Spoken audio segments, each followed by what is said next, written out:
এই গাইস, হতে পারে আজই লাস্ট জুম্মাবার এই রমজান মাসে, তাই না?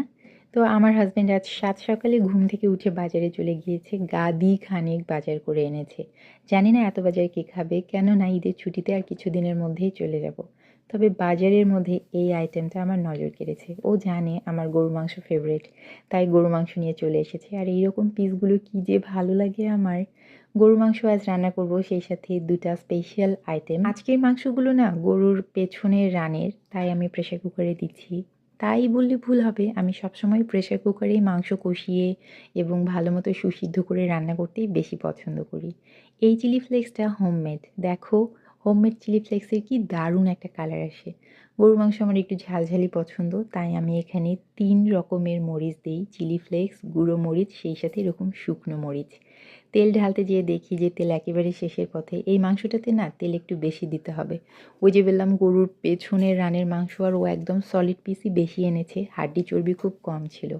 আর এই স্টিলের তেলের জারটা, এটা কিন্তু মূলত টিপট, বাট অনলাইনে দেখি তেলের জার হিসেবেই সেল হয়। আমিও তেলের জার হিসেবেই ইউজ করছি রিসেন্ট, আমার প্লাস্টিকের জারটা নষ্ট হয়ে যাওয়ার পর থেকে। আমি না একবারে এরকম সমস্ত কিছু দিয়ে হাঁড়িতেই মাখিয়ে একটু কষিয়ে কষিয়ে প্রথমে 5-7 মিনিট রান্না করে নিই, যতক্ষণ না পর্যন্ত একটু পানি বেরিয়ে আসে। এরপর এরকম গোটা রসুন দিয়ে দিই, ওর আবারও 2-4 মিনিট একটু কষিয়ে নিয়ে এরপরে দিয়ে দিই সামান্য পানি। আর তোমাদের কি মনে আছে আমার এই মশলাটার কথা? এটা কিন্তু আমি তোমাদের সাথে আগেই শেয়ার করেছি। কিউব কিউব করে রাখি, যে কোনো মাংসতে এটা দেয়া যায়। গরুর মাংসতেও আমি এরকম 2 কিউব দিয়ে দিলাম। আর কিছুই না, এবার প্রেসার কুকারে সিটি লাগিয়ে সেদ্ধ হতে থাকুক। এইদিকে গরু মাংসের সাথে আমি বড় বড় আলু খেতে সবসময় পছন্দ করি, বিগ সাইজের আলু। সেই সাথে একটু স্যালাড করবার জন্য সমস্তটাই ধুয়ে নিলাম। আলু অনেকেই পছন্দ করে না মাংসের সাথে, বাট আমি, আমার বাচ্চা, আমার হাজব্যান্ড, আমরা সবাই যে কোনো মাংসে আলু অনেক বেশি প্রিফার করি। আর আমার হাজব্যান্ড আর সিজদা, মানে আমার মেয়ে মিলে আজ একটা স্পেশাল আইটেম বানাবে, এই জন্য অলরেডি চলে গিয়েছে আমাদের বেলকনি বাগানে। এখান থেকে ফ্রেশ ধনেপাতা ওরা উঠিয়ে নিয়ে আসছে। তো এই ফাঁকে আমি স্যালাডটা কমপ্লিট করে রেখে দিচ্ছি। আমার না এইরকম মানে কাটা স্যালাডটা খেতে অনেক বেশি ভালো লাগে। চাকা চাকা স্যালাড তো সবাই দেয়, বাট কেউ যদি এরকম কাটা স্যালাড মাখিয়ে দেয় তো মাশাল্লাহ খুবই ভালো লাগে। এখানে আমার হাজব্যান্ড আর আমার মেয়ে মিলে বানাচ্ছিল বোরহানি। বোরহানি আমার অনেক পছন্দের একটা আইটেম, আর রোজা থেকে বোরহানি খেতেও কিন্তু বেশ ভালো লাগে, শরীরের জন্য উপকারী।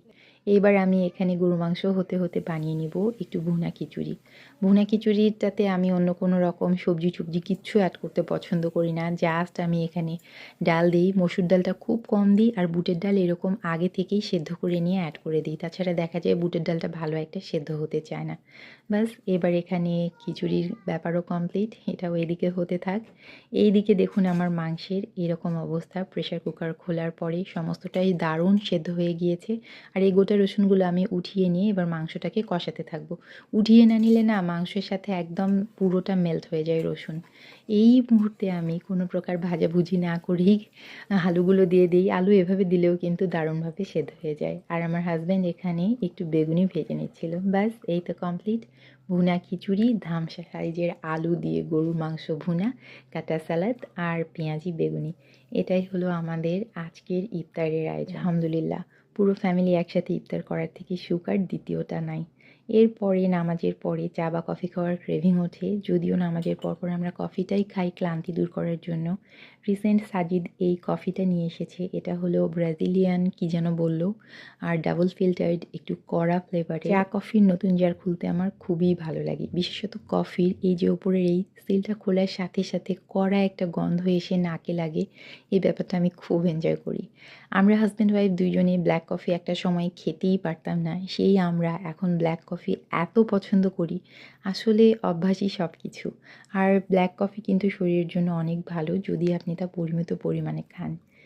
তো এটাই হলো, বলা যায় আপাতত চাঁদ না ওঠা পর্যন্ত এইবারের রমজানের লাস্ট জুম্মাবারের গল্প। আপনাদের কেমন কাটছে রমজান অবশ্যই জানাবেন। চলছে রমজানের লাস্ট দশক, এখানেই কিন্তু আমরা তালাশ করি কদরের। অবশ্যই আমরা নিজেদের জন্য দোয়া করব, আল্লাহ যেন আমাদের সমস্ত গুনাহ মাফ করে দেন এবং সকলকে সুস্থ রাখেন। Thank you.